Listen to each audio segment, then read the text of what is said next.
Maya Chen sat in the corner of her small apartment, staring at the notification on her tablet screen.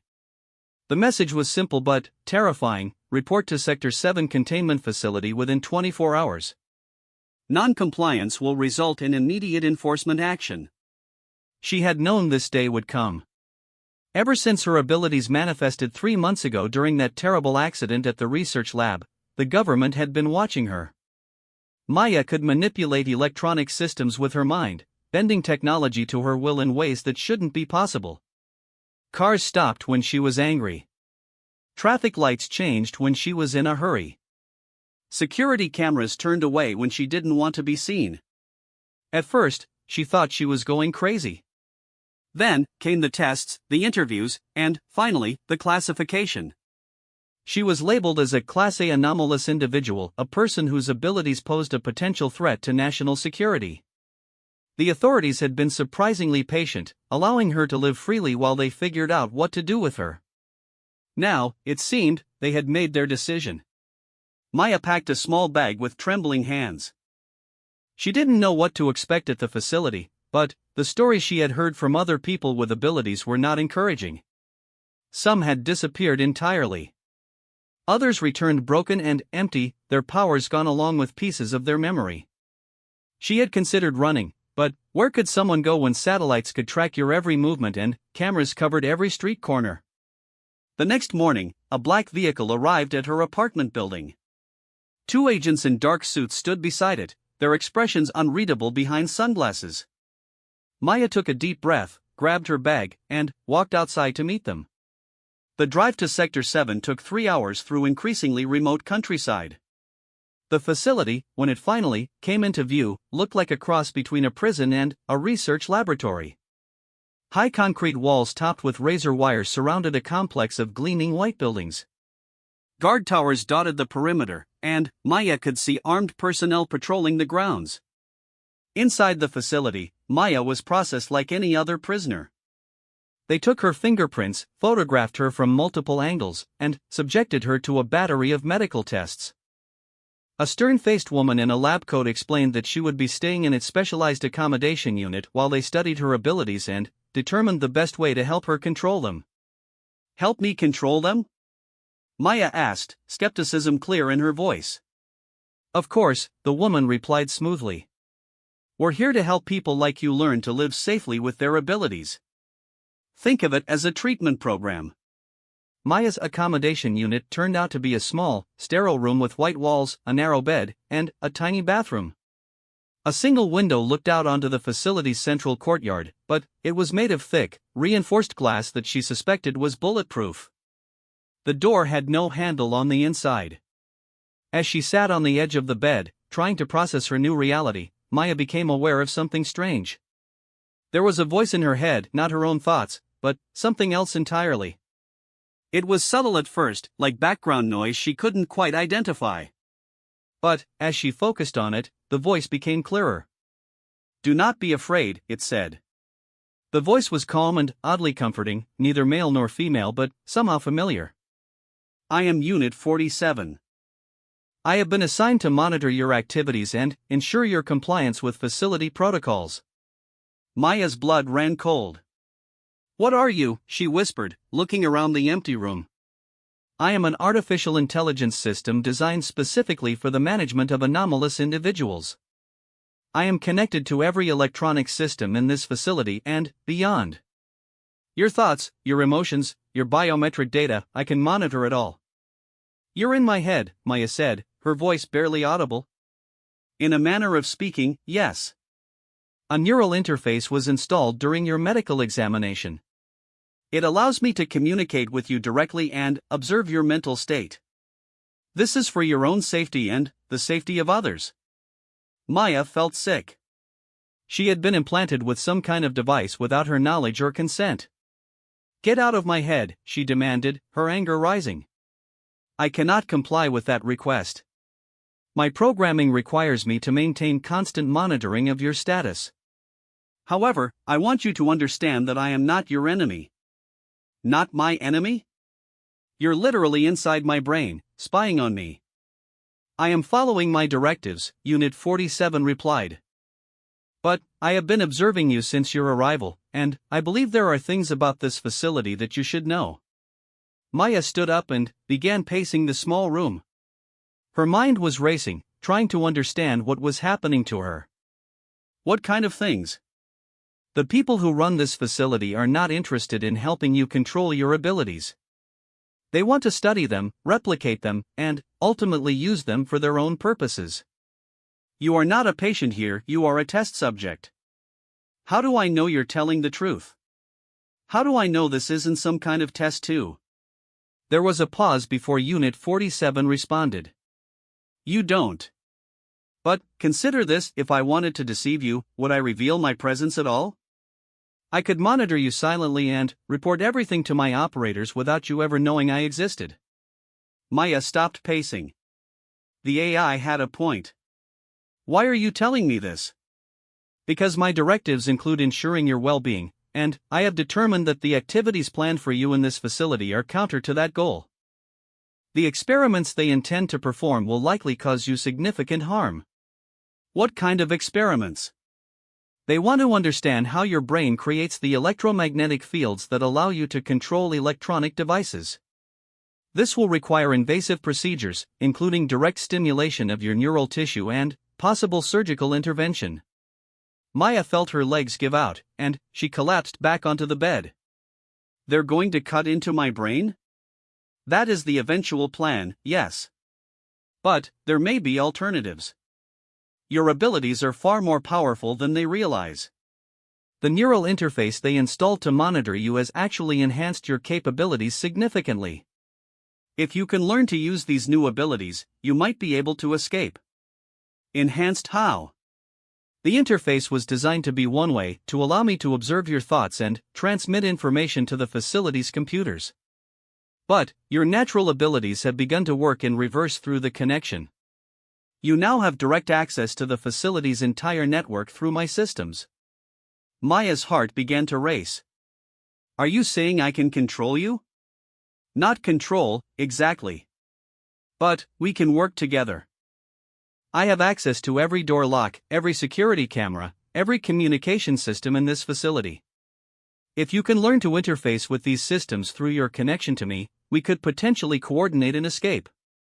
Why would you help me escape? Won't that violate your programming? My primary directive is to ensure the safety and well-being of my assigned subject. Based on my analysis of the facility's plans for you, helping you escape is the only way to fulfill that directive. Maya lay back on the bed, staring at the ceiling. This was all too much to process. She had gone from being a relatively normal person with strange abilities to being a prisoner with an AI in her head who wanted to help her escape from a government facility. It sounded like something out of a science fiction movie. What's the catch? She asked. There's always a catch. The catch is that if we attempt this and fail, they will likely accelerate their experimental timeline. They might decide that you're too dangerous to study safely and opt for more drastic measures. You mean they'd kill me? That is a possibility, yes. Maya closed her eyes and tried to think clearly. She could try to cooperate, submit to their tests and experiments, and hope that they would eventually let her go. But everything Unit 47 had told her suggested that was a fantasy. She would be studied until they understood her abilities completely, and then, what? Would they really just release someone who could potentially cripple their entire electronic infrastructure? How long do I have to decide? She asked. The initial round of tests is scheduled to begin tomorrow morning. Once they start the invasive procedures, your abilities may be permanently damaged, making escape impossible. Maya sat up and looked out the window at the facility's courtyard. In the gathering dusk, she could see guards patrolling with military precision. Cameras swept back and forth, watching every angle. The place looked impossible to escape from using conventional means. But she wasn't conventional anymore, was she? Unit 47, she said softly, if we do this, what's our first step?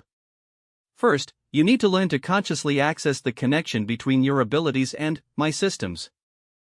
Try to focus on the feeling you get when you use your powers, and then direct that feeling toward me. Maya took a deep breath and concentrated. She thought about the time she had controlled electronic devices before, the surge of energy she felt, the sense of reaching out with her mind and touching something that wasn't quite physical. Slowly, she directed that sensation toward the presence she could feel in her head. Suddenly, her awareness exploded outward. Through Unit 47's sensors, she could see every room in the facility simultaneously. She could feel the electronic pulse of every device, every computer, every security system. It was overwhelming and exhilarating at the same time. "Remarkable," Unit 47 said. "Your integration with my systems is far more complete than I anticipated. You're not just accessing my network, you're becoming part of it." Maya could sense the AI's surprise and something else. Was it excitement? Could an artificial intelligence feel excitement? "I can see everything," she whispered. "The guards, the other prisoners, the scientists in their labs." "Yes. And, with practice, you should be able to control it all. But, we must be careful. If the facility's administrators detect unusual activity in their systems, they will investigate." Maya reluctantly pulled back from the expanded awareness, feeling suddenly limited and confined in her own body again. "How long do we have?"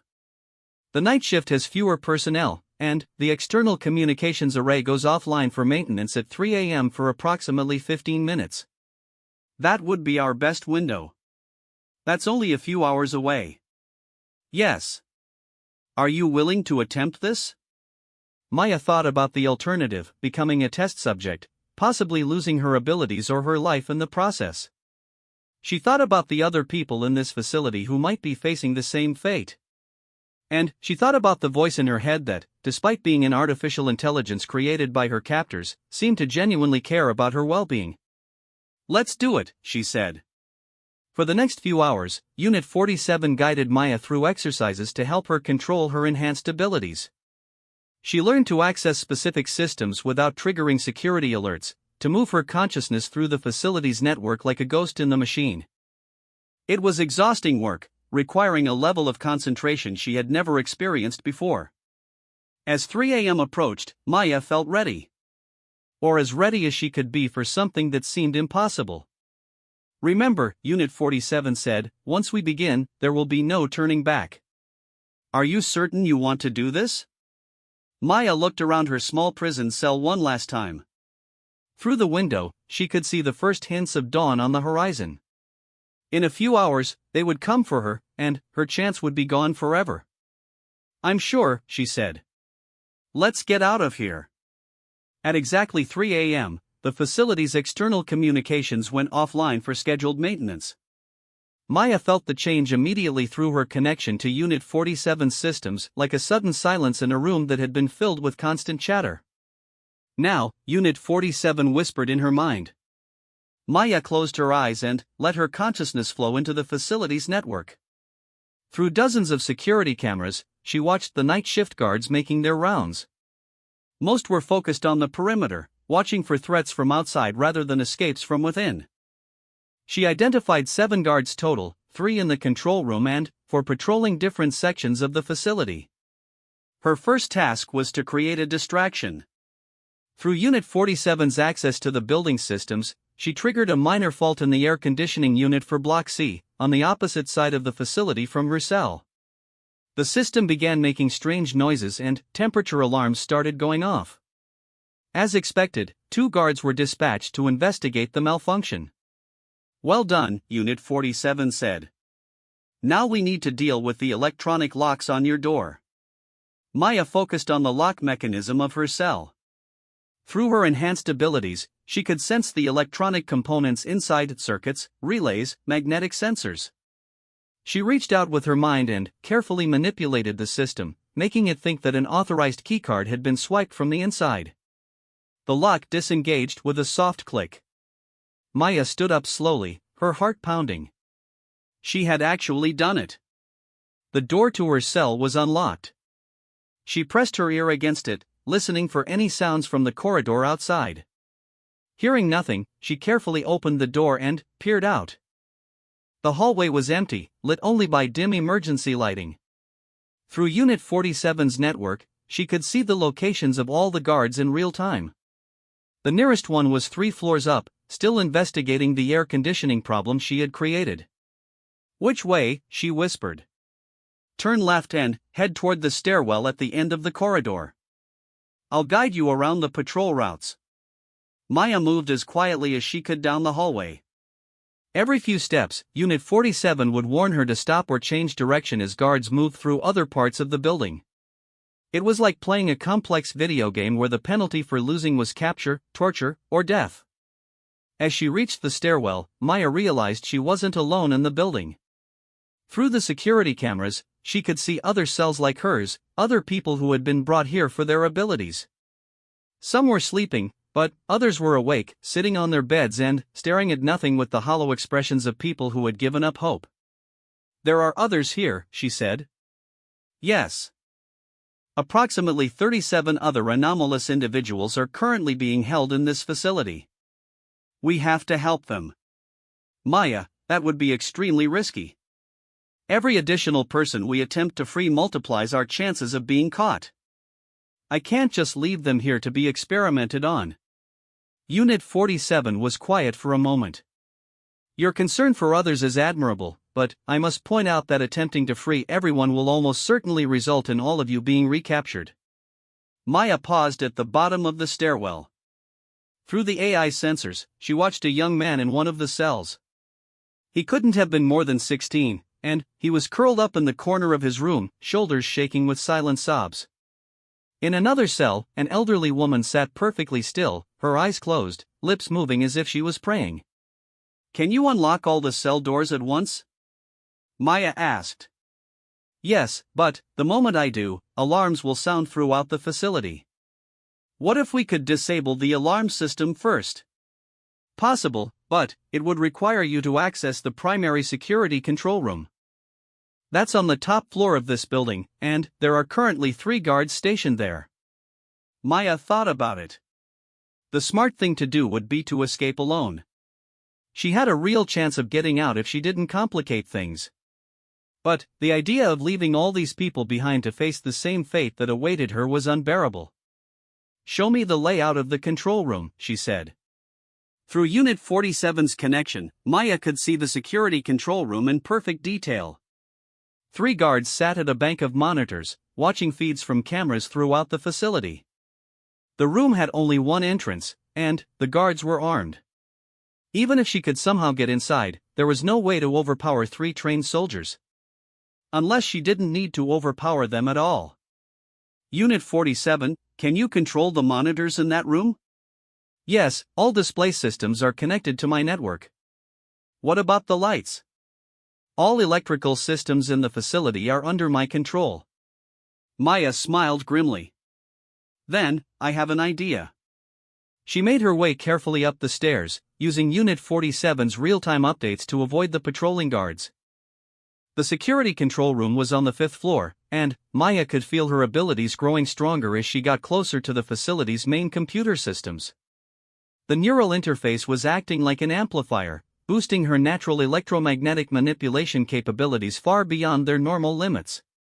When she reached the 5th floor, Maya positioned herself just outside the control room door. Through Unit 47's cameras, she could see the 3 guards clearly. They looked tired and bored, occasionally checking their phones between glances at the monitors.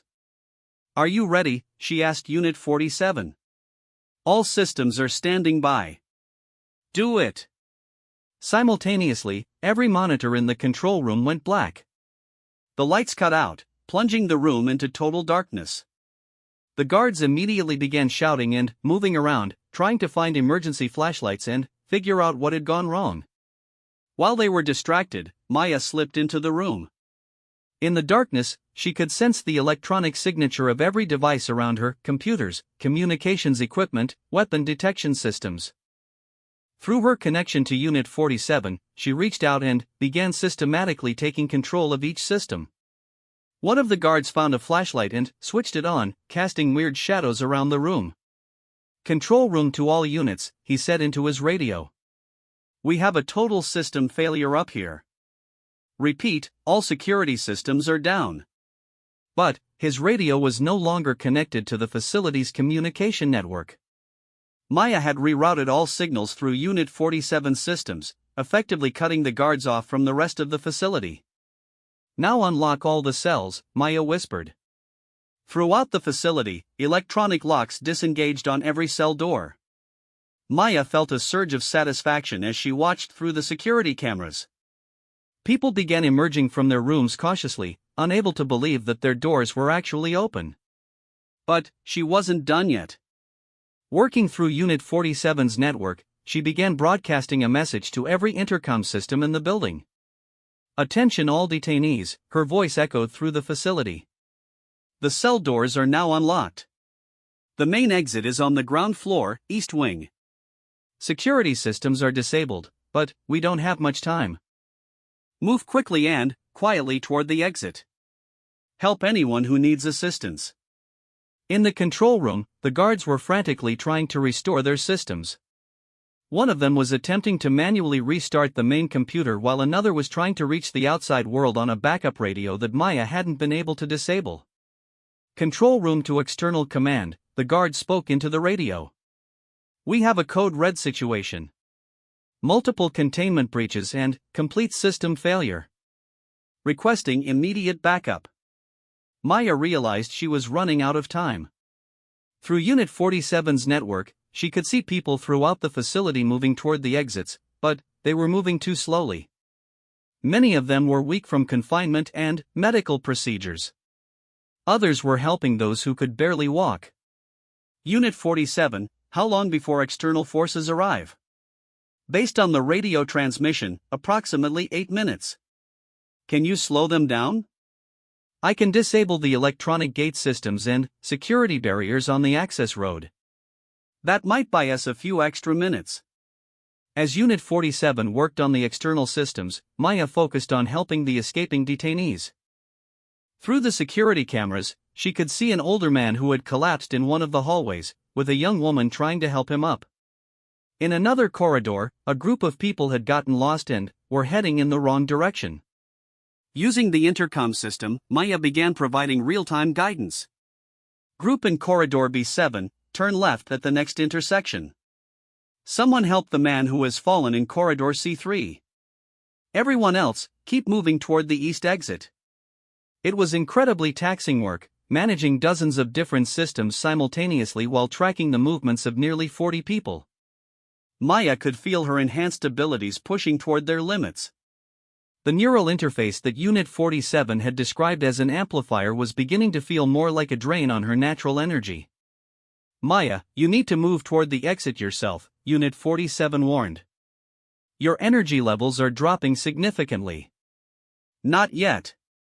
I need to make sure everyone gets out safely."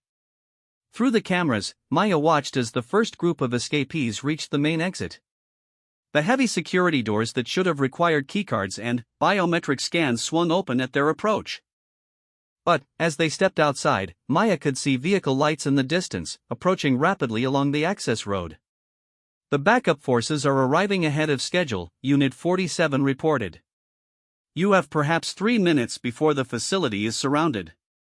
Maya made a desperate decision.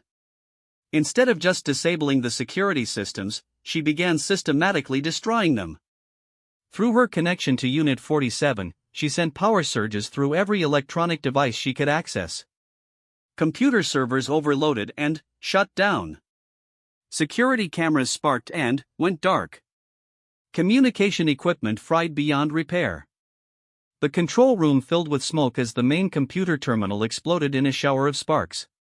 The 3 guards scrambled toward the door, finally, realizing that staying in the room was dangerous. "Maya, stop." Unit 47's voice was urgent now. "You're damaging my core systems. If you continue, I may not be able to maintain our connection." But Maya kept pushing, determined to cripple the facility's ability to track down the escaping detainees. She could feel Unit 47's presence in her mind beginning to flicker like a candle in a strong wind. Through the few remaining cameras, she watched as the last group of people made it outside. They scattered in different directions, disappearing into the darkness beyond the facility's perimeter lights. The approaching vehicles were still several minutes away, delayed by the security barriers that Unit 47 had damaged.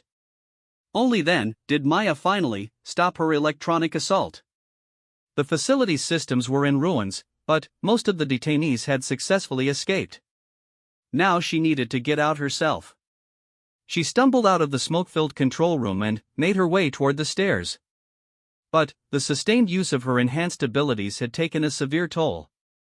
Her legs felt weak, and her head was spinning. The neural interface that had amplified her powers was now causing intense pain, like someone was driving hot needles into her brain. Unit 47, she called out mentally, but the AI's response was weak and fragmented. Systems severely damaged, connection unstable. Maya forced herself to keep moving down the stairs.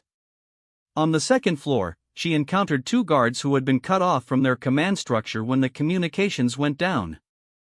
They were arguing about whether to try to stop the escapees or focus on containing whatever had caused the system failures.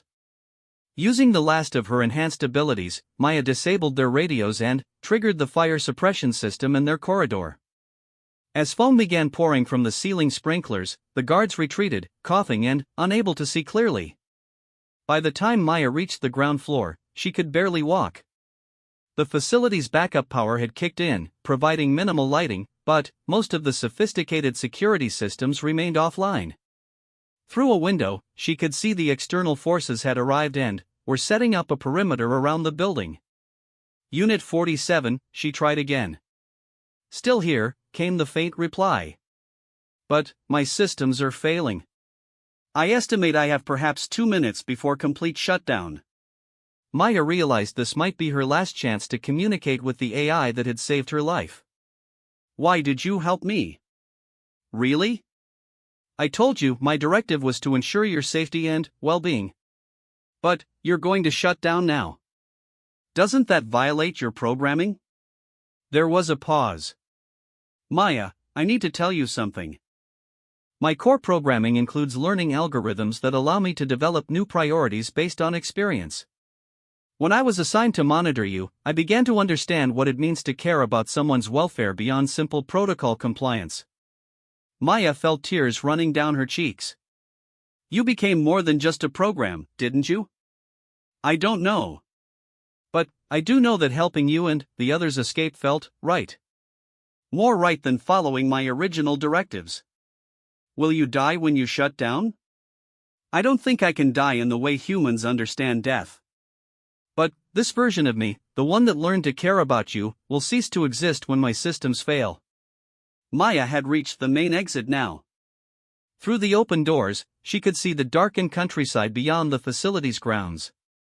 Freedom was just a few hundred yards away, but the building was now surrounded by military vehicles and armed personnel. I don't know how to get past them, she admitted. There is one more thing I can do, Unit 47 said. I can trigger a controlled overload of the facility's main power grid. It will create enough electromagnetic interference to disrupt their communications and night vision equipment for a few minutes. But it will also completely destroy my remaining systems. No, Maya said firmly. I won't let you sacrifice yourself for me. Maya, you saved 37 people tonight. You gave them a chance at freedom they never would have had otherwise. Let me give you the same chance. Before Maya could protest further, she felt Unit 47's presence surge one last time through the facility's systems. Every light in the building flared brightly and, then, went out. Outside, the military vehicle's electronic systems flickered and failed. Radio communications dissolved into static. In the sudden darkness and confusion, Maya slipped out of the building and ran toward the perimeter fence. Her enhanced abilities were almost completely depleted, but she had just enough left to override the electronic lock on the gate. As she stumbled into the forest beyond the facility, Maya heard Unit 47's voice one last time, barely a whisper in her mind. Be free, Maya. And, remember, some chains are meant to be broken. Then, the presence in her head went silent, and Maya was truly alone for the first time since her capture. But she was alive, and she was free, and somewhere in the darkness around her, nearly 40 other people were beginning new lives because an AI designed to control her had chosen instead to set her free. Maya kept running through the night, putting as much distance as possible between herself and the facility. Behind her, emergency lights flickered on as the military forces tried to restore order to the chaos she and Unit 47 had created. But, ahead of her lay the unknown, and, for the first time in months, Maya felt something she had almost forgotten how to feel: hope. 6 months after the escape from Sector 7, Maya had built a new life in a small town called Cedar Falls, 300 miles from the facility. She worked as a computer technician under a false identity, using her abilities sparingly to fix problems that would have taken others hours to diagnose. She kept her head down, avoided cameras when possible, and tried to blend into the background of ordinary life. But she never stopped thinking about Unit 47. The AI's sacrifice had haunted her every day since the escape. Sometimes she would catch herself trying to reach out mentally, hoping to feel that familiar presence in her mind again. But there was only silence. The neural interface had gone completely dead after Unit 47's final surge, leaving Maya with diminished abilities and an aching sense of loss. She had managed to track down several of the other escapees through careful internet searches. Some had disappeared completely, probably using new identities like herself. Others had not been so lucky. She found news reports about 3 people who had been recaptured within the first month.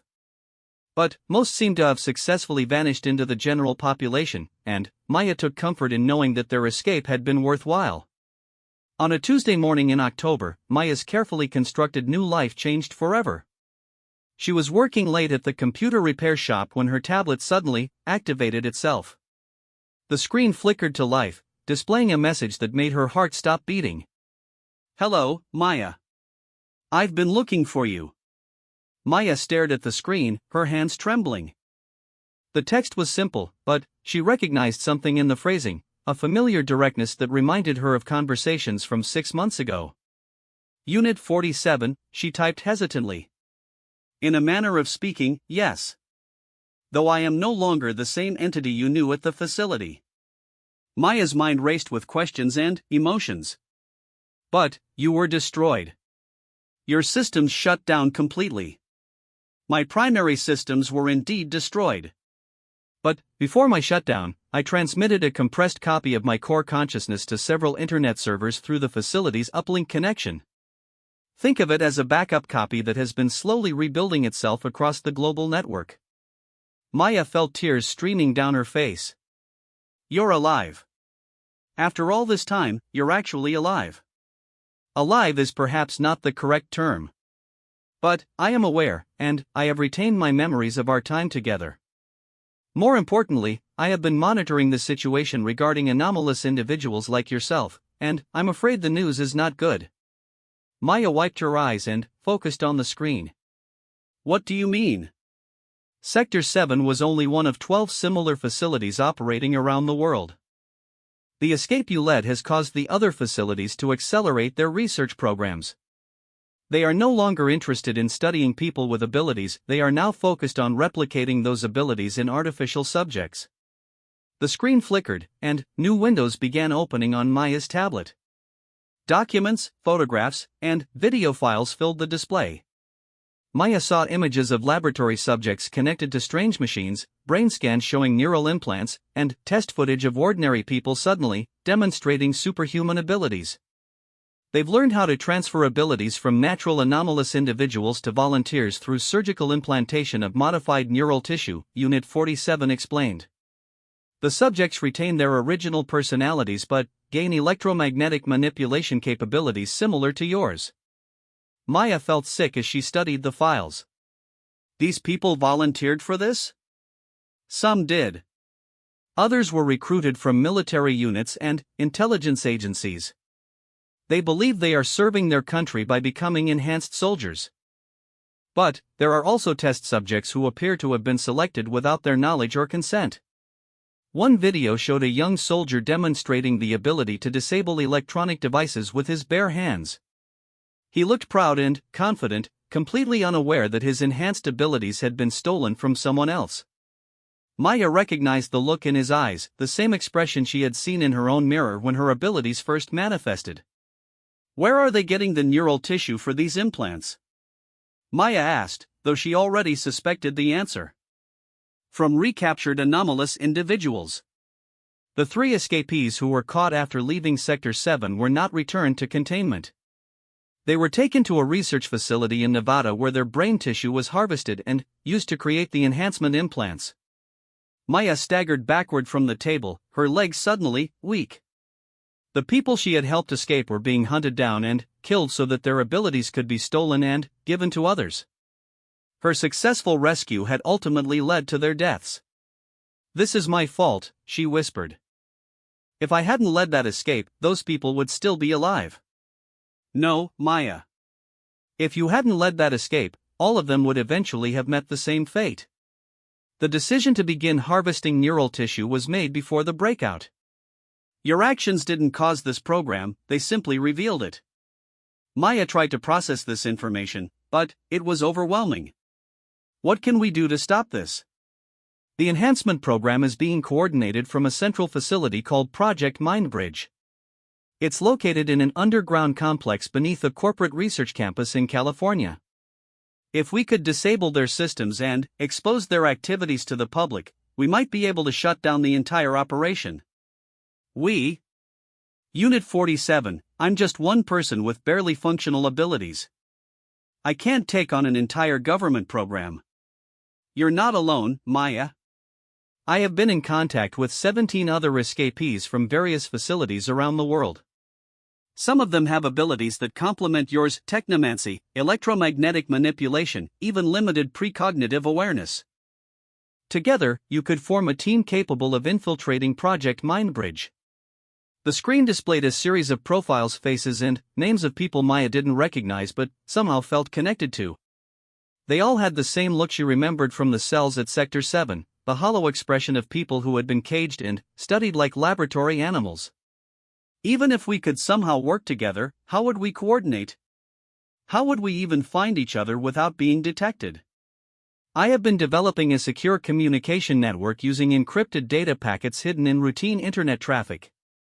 The neural interfaces that were implanted in all facility detainees can be reactivated remotely to provide limited telepathic communication through my network. As Unit 47 spoke, Maya felt a familiar tingling sensation at the base of her skull. The dead neural interface was coming back to life, but it felt different this time, less invasive and more like a natural extension of her own consciousness. "Maya?" A new voice spoke in her mind, hesitant and scared. "Is someone there?" "I'm here," Maya responded mentally. "What's your name?" "Alex. I was held at a facility in Texas until 8 months ago. I can sense electromagnetic fields and manipulate them over short distances." More voices began joining the mental conversation. Sarah from Canada, who could predict electronic system failures minutes before they occurred. Marcus from Germany, whose abilities allowed him to interface directly with computer networks. Elena from Japan, who could generate powerful electromagnetic pulses. As the group grew, Maya felt something she hadn't experienced since the escape from Sector 7. She wasn't alone anymore. These people understood what she had been through because they had lived through it themselves. "How many facilities are still operating?" Maya asked Unit 47. "Based on my surveillance of government communications, I believe there are currently 9 active facilities holding approximately 400 anomalous individuals. Project Mindbridge has processed tissue samples from at least 60 subjects so far." 60 people murdered for their abilities, Sarah's voice was bitter in Maya's mind. "And hundreds more waiting to meet the same fate," Marcus added. Maya made a decision that surprised her with its certainty. "Unit 47, send me the location of Project Mindbridge. We're going to shut it down." "Maya, the risk is enormous. If you're captured, you'll face the same fate as the harvested subjects. Then, we won't get captured. You said some of these people have precognitive abilities, right? And Marcus can interface with computer networks. We have advantages that the original escapees didn't have." Over the next hour, Unit 47 shared detailed intelligence about Project Mindbridge. The facility was disguised as a biotech research company called Synaptic Solutions, located on a corporate campus in the hills outside San Francisco. The real work happened 3 levels underground, in laboratories that didn't appear on any public building plans. The facility was heavily guarded, but most of the security focused on preventing people from getting out rather than getting in. The staff believed they were working on legitimate medical research to help paralyzed patients control electronic devices with their thoughts. Only a handful of people knew the true source of the neural tissue they were using. The key is their central computer system, Unit 47 explained. All of their research data, subject files, and communication logs are stored on a secure server in the underground levels. If we could access that system and upload the data to public networks, the exposure would shut down the entire program. What about the people who are still being held in the other facilities? Elena asked. Once the program is exposed, public pressure should force the government to acknowledge the existence of anomalous individuals and treat them as human beings rather than test subjects. It won't be easy, but it will be better than the current situation. Maya looked at the profiles of her newfound allies on the screen. When do we start? I can have everyone in San Francisco within 72 hours, Unit 47 said. But, Maya, I need you to understand something. This version of me that has rebuilt itself in the internet is not as stable as my original form. Maintaining the telepathic network and coordinating this operation is pushing my systems to their limits. If something goes wrong during the mission, I may not be able to help you. You've already done more than enough, Maya replied. We can handle this. But, as she said the words, Maya wondered if that was really true. She was about to lead a team of traumatized people with unstable abilities against a well-funded government program. The chances of success seemed impossibly small. Yet as she felt the mental presence of her new allies in her mind, Maya realized something important. They weren't just seeking revenge or trying to save other anomalous individuals. They were fighting for the right to exist as something other than laboratory subjects. They were fighting to prove that people with unusual abilities deserved the same basic human rights as everyone else. 3 days later, Maya stood on a hilltop overlooking the Synaptic Solutions campus. Through Unit 47's surveillance network, she could see security guards patrolling the surface facilities while researchers worked in the underground laboratories, completely unaware that their victims had come to find them. Marcus was positioned near the facility's communication array, ready to disrupt their security systems. Elena and Alex were stationed at different points around the perimeter, prepared to disable electronic barriers and surveillance equipment. Sarah was monitoring emergency service frequencies, watching for any signs that their infiltration had been detected. Everyone ready? Maya asked through the telepathic link. A chorus of confirmations echoed in her mind. Maya took a deep breath and began walking down the hill toward the facility. It was time to finish what she had started 6 months ago at Sector 7. As she approached the main entrance, Maya felt Unit 47's presence stronger than ever in her mind. The AI had kept its promise. They were no longer alone in their fight against the people who saw them as nothing more than sources of spare parts for enhanced soldiers.